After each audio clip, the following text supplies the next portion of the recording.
السلام علیکم جی. آج ہم بات کریں گے کہ فٹس یا دورے یا جو مرگی ہے یہ کیا ہوتی ہے, کیوں ہوتی ہے اور اس کے بارے میں کیا کیا جا سکتا ہے. آپ میں سے اکثر لوگوں نے کبھی نہ کبھی زندگی کے کسی حصے میں کسی کو فٹس یا دورے پڑتے ہوئے دیکھے ہوں گے, یا یہ ہو سکتا ہے کہ کبھی نہ کبھی فلم میں ضرور کسی نے دورہ پڑتے ہوئے دیکھا. اصل اس کی وجوہات کیا ہیں, یہ کیوں ہوتا ہے اور اس کا کیا کرنا چاہیے, اس کے بارے میں ہم اگلی کچھ ویڈیوز میں ڈسکس کریں گے. تو دماغ کی مثال ایسی ہے جیسے مختلف سرکٹ ہیں دماغ میں. آپ نے دیکھا ہوگا کبھی بھی شارٹ سرکٹ ہو جائے تو کیسے ایک شعلہ سا جلتا ہے, کیسے سپارک ہوتا ہے اور کیسے آگ لگتی ہے.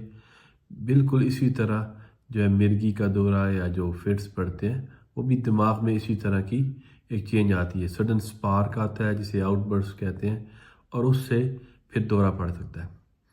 دورہ جو ہے یہ آپ کے جسم کے کسی ایک حصے کو بھی افیکٹ کر سکتا ہے, اور ہو سکتا ہے کہ آپ کے پورے جسم میں وہ دورہ پڑ جائے.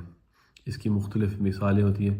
اکثر لوگ پوچھتے ہیں کہ کیا جی بخار سے دورے ہو سکتے ہیں؟ بالکل جی.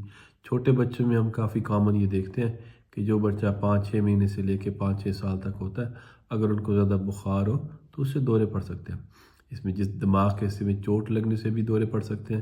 جیسے اکثر میں لوگوں کو کہتا ہوں جو بچے جو ینگسٹر جو ون ویلنگ کر رہے ہوتے ہیں, کیونکہ ان کا انجام تو ہم لوگ دیکھتے ہیں جب وہ ہمارے پاس آتے ہیں, جب وہ گرے ہیلمٹ پہنا نہیں ہوتا, ون ویلنگ کر رہے ہوتے ہیں, چوٹ لگتی ہے, دماغ پہ انجری آتی ہے, پھر ساری زندگی کے لیے ہمارے مریض ہوتے ہیں.